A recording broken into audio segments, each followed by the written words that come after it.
Black Magic Woman podcast acknowledges the traditional owners of the land we have recorded this episode on. We also acknowledge traditional owners of the land where you, the listener or viewer, are tuning in from.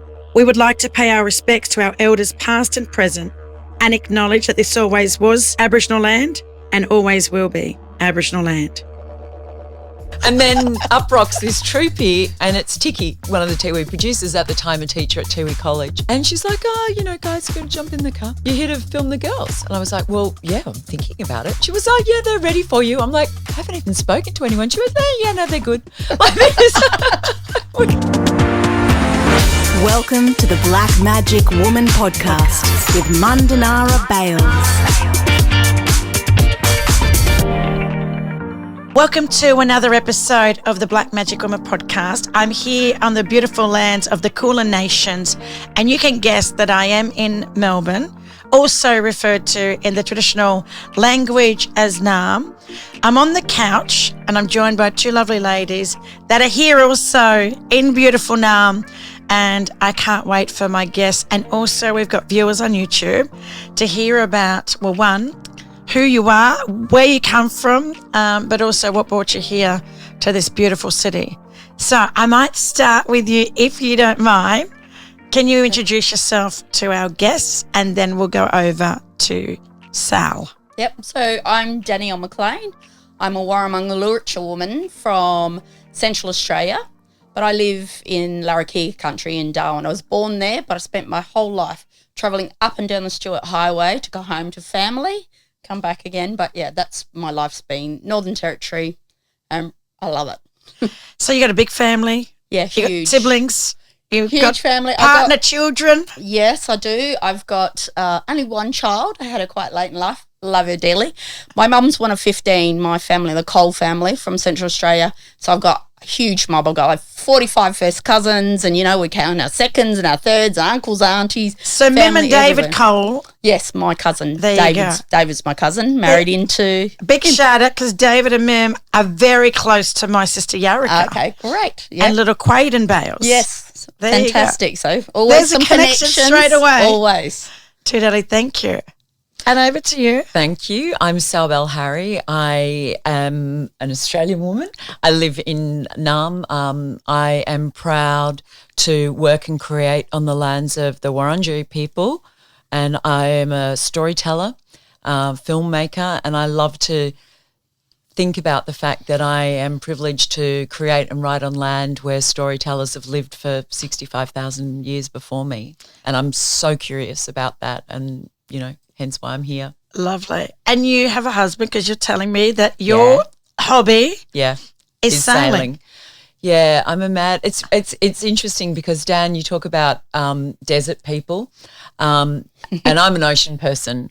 I see desert country, and I'm like, how do I get my head around it? Whereas I see ocean and I just see this incredible expanse, and the fact that you can head out on water and sail for free and being able to use the pressure of, anyway, I could get onto sailing, the whole thing, but sailing is my passion. Just in terms of like what connects us as people, and it usually is sometimes our hobbies. Yeah. Right. So the ocean, my mum was covered with freckles, hardly ever wanted to go out to the beach and be out on the sand and be out in the sun. Yeah. And I didn't realise why, because otherwise she'd be covered in freckles, but also she grew up in Redfern, like, Sydney, like the block. It's like literally, as Anita Hayes talks about, being a concrete jungle. Yeah. So I kind of went to the beach as a kid, and it was lovely. Now I live near a beach near Mooloolaba. I've swam in it 5 times in 5 years maybe, right? And then I go out to desert country. My dad's from the Dawson River, and it's just red dust. And I can't even adjust to doing nothing, hearing nothing, seeing nothing, and the stillness.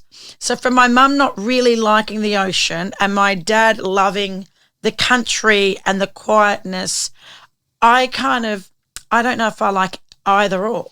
Yeah, it's interesting, isn't it? I think what both of those areas are connected by is the sky. Yeah. And so, you know, when you spend time in the desert or on the Tiwi or, you know, anywhere in the world and you look up and you see the Southern Cross or you don't see the Southern Cross, what I've found, I sail with my partner and we love Tasmania and just the coast of Tassie and crossing Bass Strait, the islands in the Bass Strait.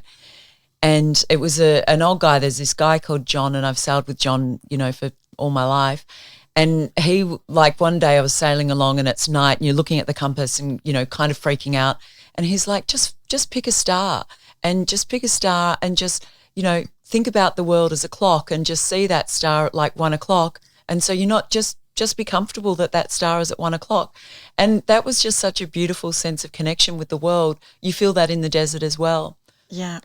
I think going to places like, I was at Uluru and looking at the sky, so different to being on the sunny coast on Kabi Kabi country and looking at the sky.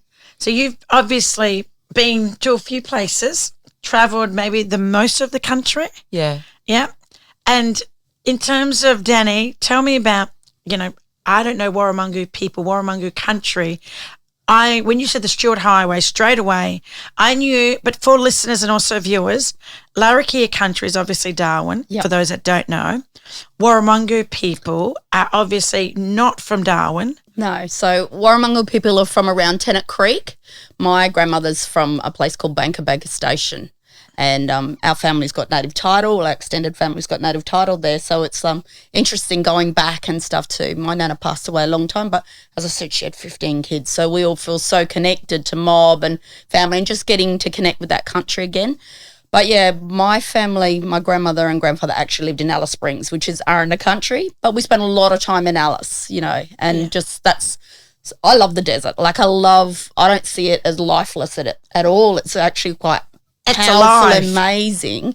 And yeah, it's like the ocean in some ways. You know, you're going out, you sit under the stars and stuff. It's so powerful and peaceful. Even the shape of the ocean, the shape sand. of desert, the shape of sand. Yeah. I'm always intrigued by how, you know, even when you swim over like seaweed, it looks like trees. Why should it surprise me? I don't know why. But the fact that like that desert can replicate ocean. But it is like the inland sea, right? You know, there was sea once there upon a time. So the remnants of that. And, you know, when you talk about mob, like country is like, you know, all that stuff's still there. You know, the power of all that stuff's still there. And I just think it is alive. It's beautiful. I mean, I love the red and the blue of the sky, the night skies there. It's really special place. And I think that's what our city folk are missing. When you've grown up in the city and you spent your whole life in the city and you haven't had that time to just be still, to go out on country. It's and a really interesting thing. I'm actually it's something I've spoken about with Tammy and Tiki, because in making the film, and we'll get to talk to that, but just that concept of being on country, you forget when you're in the city you are on country. Yeah, of course. It's just that there's asphalt underneath you, you know. And people say that all the time, like, I need to go back to country. Even though I live on Kabi Kabi country, it ain't my traditional country, but just going out to my backyard is actually being on country. Yeah, exactly. And so those places, just remember that for people that are listening to this podcast. It's so true. Definitely. And I think... And you don't need to be an Aboriginal person or First Nations to connect to country. Yeah. Or feel this sense of belonging. I think also, like, you know, like we've just been attending the Melbourne International Film Festival and, you know, we've got a filming competition, so we've been there a lot. And I've just really noticed maybe a big change over the last 5 years in Welcome to Country. You know, it used to feel very token and it was something we just had to tick off. The last few Welcomes to Country, and I would love, you know, we had a young fellow, Daniel, I can't remember his surname the other day, which is a shame. But they've just been so illuminating, so beautiful.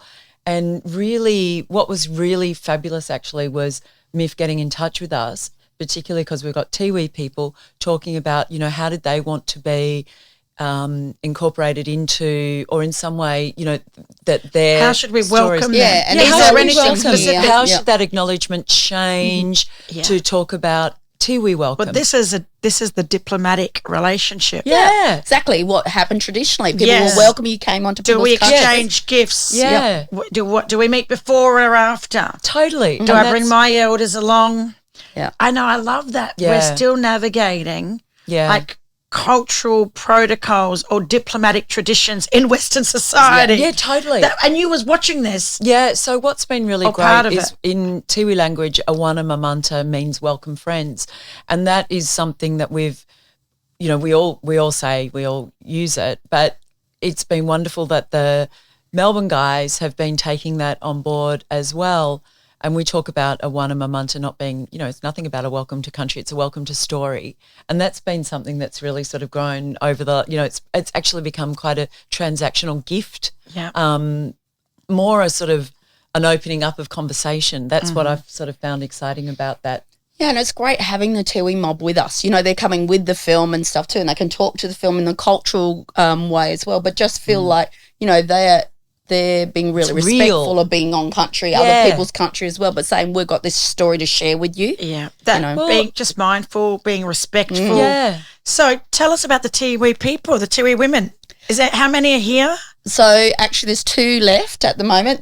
We went home? We had 3 here. One went home for the grand final, football grand final. Can't miss that. Yeah, did opening night with us, got on a red-eye flight back to Darwin, overnighted in Darwin and then went to Tiwi. Unfortunately, they didn't win the grand final, so She got there for the last quarter. Yeah, it's a bit devastating. With a baby. Oh, stop. So she was pretty much 24-hour turnaround to be here for the premiere. With a baby. Yeah, no, but she had to be there. The other That's 2 girls, commitment. That's commitment. Well, the 3 of them were in the same team, right? So that's a big loss. Captain, co-captain, and vice-captain, I think. So one went back. We had the other 2. They really wanted all be here for the film, but the film was about football and the importance of football and football being And like choices. religion The choices as well, that- though. yeah.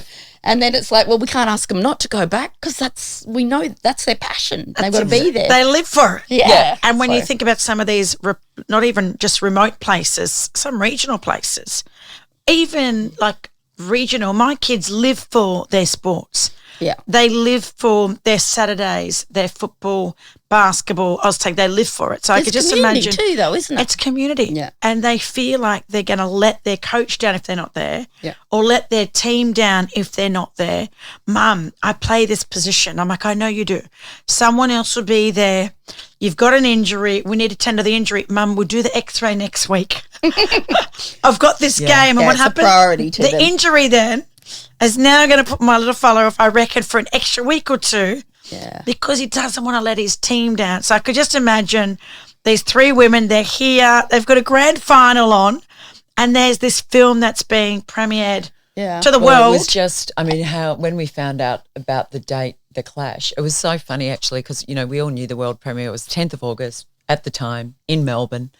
And, so we have 3 Tiwi co-producers who are on the film as well, Tammy and Shane and Tiki. And they've been involved since 2018, so it's pretty amazing. But I got the phone call from Tammy, Sal, there's a problem. What's the problem? Don't think any of the girls can come to the premiere. Oh, no.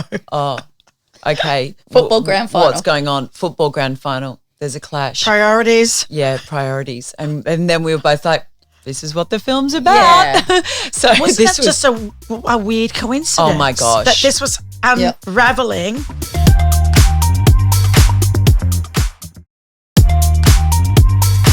So tell me, you said 2018. 3rd of February 2017, I was at home. My son came home and he said, hey, Mum, it's stinking hot. Will you drive me across town to go to the footy? And I'm like, mate, it's February. What do you mean? Who's playing footy in the February? He goes, it's the first AFLW women's game. And I said, oh, Archie, come on, mate. I've had a huge week. And he said, oh, my God, that is so disappointing. I was like, what do you mean it's so disappointing? He said, because you raised me to be a feminist. And I was like, right, get in the car, So we're he going. wanted to go support women football sport. So he wanted to go and support women. I didn't How even old? know. How old it. was this kid? Oh, he would have been 18 then. Yeah, so He was an 18-year-old. Yeah, with kid his here- mates. And his mates are all like, yes, Sal, we're feminists. I'm like, all right, you cheeky little shits, get in the car. And that's what you want. Yeah, We want to you fill do. these stadiums. Yeah. And these women deserve those stadiums to be full. Totally. And so But this is 2017. 2017. So we went and it was amazing. It was fresh. It was new. It was brilliant. It was exciting. And I love sport. And so I'm sitting there going, wow, this is incredible. Why hasn't this happened 50 years ago? This is incredible. But then I was, I grew up in a footy household mad. Dad is mad Essendon player. Absolutely love Michael Long. Michael Long made my dad's life, you know. Yeah. He lived for Michael Long. Lived for Michael Long, yeah. And so my dad had told me about the Tiwi. My dad had told me about Tiwi magic and Tiwi footy and why it was different. So I had this sort of understanding. And I'm looking at this game going, mate, you know, this is so exciting, but it's so white. You know, where's the Michael Long and she is MacLean Long, you know, where is she? How is she going to get here? How is that going to happen? Like, are there any pathways? So in that moment, at that time, there was no First Nations women on the field. None. Visibly. No. There could have been First Nations. I don't think there were. You don't think there were? I don't think there were. Okay. I don't think there were. Yeah. I'd love to stand corrected. You got fair skin. Yep. Proud black fellas like Courtney Ugle these days. Yeah, right? well, Courtney's in our film. Yeah. Stop. Yeah, Courtney's brilliant. Hey, Courtney was at our Courtney's premiere. meant to be sitting on this couch. Courtney Ugle, I'll speak to her tonight. Okay. Courtney's been a part of the film since I 2018. love this. Alrighty. Yeah. So you're watching this game, you realised it's the Well, whites. I was just curious and I just thought, not okay. And so I called the AFL. as you do. Yeah. ring the peak body, the CEO. Yeah. Well, I didn't actually. I sort of got there and I was like, so, you know, who's the head of diversity and inclusion? I don't even know what the phrase was. Yeah. Who looks after your Indigenous players? Pretty much. Yeah. Met this guy called Matthew Stokes. Matthew was amazing. Had a chat with Matthew. And I thought, you know what? I think I'm onto something here. One of the Stokeses from Darwin. We don't know.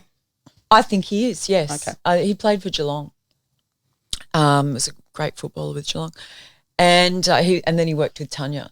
Mm-hmm. Yeah, so Tanya Hodge. And then so I married to this beautiful man who said, I went home and went, I think there's a story here. I think there's something. I don't even know what it is.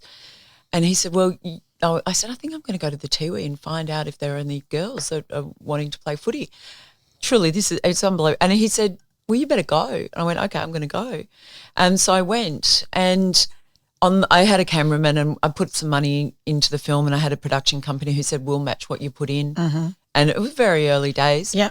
But the pieces were coming together. Things are falling into place bit by bit. And flew in a tiny little plane, those little, what do you call it? Little charters, yes. Oh, those little four-seaters. You know, we flew around and then so I landed and my beautiful cameraman said, Andy Hyde said, He's a Darwin boy. Darwin guy. Yeah. Yeah. Does anyone know you're here? And I went, well, yeah, I think they do. And he went, yeah, they'll know because they will have seen the flight. And I'm thinking, oh, cool, good, because nothing's ringing on the phone. And then up rocks this troopy and it's Tiki, who's with us this week. Yes. You know. Who's one of the Tiwi producers. She was one of the Tiwi producers at the time, a teacher at Tiwi College. And she's like, oh, you know, guys, go jump in the car. You're here to film the girls. And I was like, well, yeah, I'm thinking about it. She was like, yeah, they're ready for you. I'm like, I haven't even spoken to anyone. She was, no, they're good. Like this. This is how things work in community. 15. And just so you know, the reason I'm not telling this story is because I wasn't involved at this stage. Yes. So I'm listening to Sal. Yeah. I know this story, but I wasn't part of it yet. Yeah, so the story started and those three girls were on board and Tiki was on board and I just kept showing up because the story was unfolding. That was the easy part and the hard part, but it was easy to I was putting the building blocks together, but I'm a white storyteller, you know, so, and whilst everyone was incredibly inviting, as soon as I realised, and I knew Dan then, and then I saw you, we were in Los Angeles and I saw Dan and I was like, Dan, I've got this idea. I have to tell you, she did gay crash a party to come and harass me. Yeah. It was like the Australian Indigenous Filmmakers Party and I'm like, I'm Australian. I'm with the mob. Yeah. Hey, sis, I'm coming in. Exactly. I did. It looked fun. Yeah. It was so funny. Actually, I do have to tell a little funny story about that is that my son wants to be a filmer. He's a director. He lives in London now. He actually edited the film with us. But about this time, but about this time, Archie, I was like, Arch, what do you want to be when you grow up? And he's like, oh, Mum, I'm going to be a film director. I was like, well, who do you want to be? Like, you've got to have a role model. Who's your role model? Yeah. He goes, I want to be Taika Waititi. And I went, okay, we'll get in line, but that's great. Who am I to, you know? So I go to this party, see Dannielle, and like this is 2 days later after my son said, I want to be Taika. And then I look across the room. And who It's Taika Waititi. Oh, sorry, come on. Yeah, that's okay. Taika, can I do a selfie? Because I've got to show my son. And like, so did selfie with Taika's like, the big wigs. Sent it to Archie, and Archie's like, where are you? Anyway, Dan, that was how I tried to get you. Yeah, but you were resistant. So did you know at all, Sal? Did you know Sal? So Sal, I actually had forgotten, but Sal had actually had a project that I'd been approached to write on that was out of Perth. And so I did a little bit of writing. It was development, and Sal had given me some notes, but she only reminded me of this later on. She actually reminded me again last night. I was like, oh, that's right. But so we chatted that night, but I made Barumba Kids. I'm one of the producers of Barumba Kids. Yes. And so we were caught up in that, making that, developing that. And the anthology series. So there was a lot happening, and so it was early days, and no money. That's and the typical story. This is a typical story, right? I had no money. A lot of people don't realise it, and a lot of artists, musicians, all the people in the arts, where there's just no money. But we've got these incredible stories and talented people, and we just can't seem to pull it all together. Yeah. So there's a million stories in this country that need to be told. Yeah. And how many of them get backed? I talked to Annie Leah Purcell about this. Yeah. How many actually get the funding, get the backing? But you need people like Leah and like Sal who believe in stories and going to keep pushing and pushing hustling. and pushing. And she did. And so we connected in LA, and then you reached out a few times on emails, and then after Barumba Kids was finished. Just timing. Yeah. And then it was like, you know what? I live in Darwin. I'm so close to these girls. And you know what had happened then? Sal had employed, the girls came on officially, and Shane, Tipper Munch and Mary came on board as co-producers, as Tiwi co-producers. And I felt safe that the community was, the story from the community was going to be looked after. They wanted it. And so I thought, if I can help facilitate it. The story was then as well. We knew we had the right elders, Piruani, Marius, Mary, Maureen. So it's really interesting because whilst the co-producers are on board, the Tiwi is a relatively small community, 2,500 people. I'm asking a lot of these people, and of the co-producers, I'm asking them to tell a story on behalf of their community. And that's a big weight to carry. And a lot of pressure. And when they take really seriously, though, and, that's what we want to do. We want to do the right thing by mob and stuff too. So I think we felt safe in that too. And they'd call it out. Like if you wanted to do something, they'd like, no, we've got to talk to this person and that person, but you knew you were in safe hands. And I think I should have backtracked a little bit because there's a really, really, really important step. You don't just jump on a plane and arrive in the Tiwi. That's kind of bullshit. I'm going to call myself out there because that sounded good.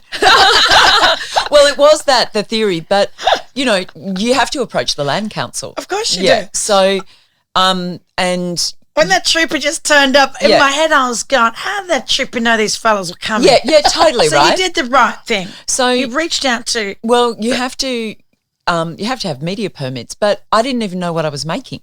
So I'm asking a community to let me. Hi, I'm here. I think there's a story here. Would you like to make it with me? Come on, how does that work? No, this crazy white woman. Yeah, crazy white woman. That's a good thing, though. Make it with me is the actual key to that. Yes. Not I'm going to make a film about you written and this run story. away. Yeah, no, and I need these Aboriginal women in it. Yeah, no. So I had a rough idea.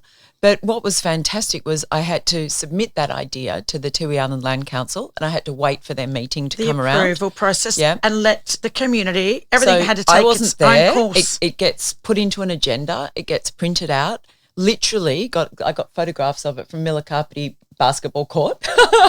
It got printed out and laid out on the ground, and it got discussed by the elders and the TOs. The authority, the cultural authority. Totally. And so I got I was so happy that blessed, day. Privileged. I got a letter of unanimous support and from the community saying, yep, you have unanimous support. Still have it now. It still stands, this because letter. If one of the elders weren't happy, you know what would have happened. It just wouldn't have happened. It wouldn't have happened.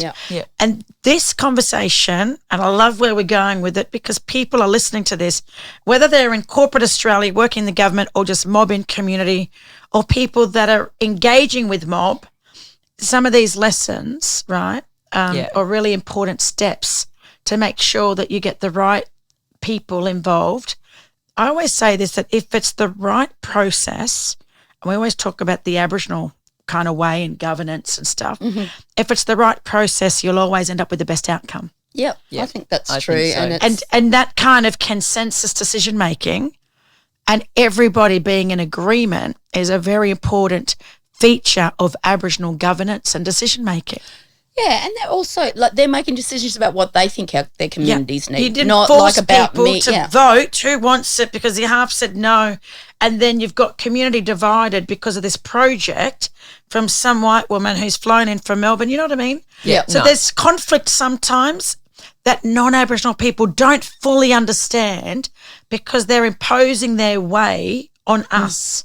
Yeah. And that then, you know, it can, But, you know, it can divide people. Yeah, but you know that thing about consensus, whether you do get consensus or not, but people are doesn't meeting always about happen. stuff. But you know that they're taking it back to mob too. They're going, this is what we're, you know, it's not just these people making the decision. They're taking it back to their family to discuss it, or they're telling people that it's happening. So when that plane comes in, they know exactly what's going on. Everyone knew who it was. It was the proper consultation with community. So whether it's a film or whether it's a project happening at Telstra or Combank, right?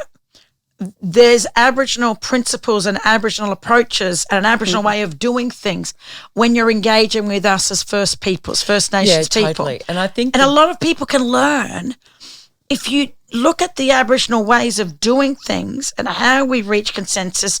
It's all based on relationships. And I think you have to strip. There's a couple of things there. First of all, you can only build at the speed of trust. Yeah. That's the thing that I think corporate Australia doesn't get. Yeah. And can't afford to get. Well, they've also got time that limits them. Yes. Because they need to do shareholders they're things by beholden to. this time. There's a deadline.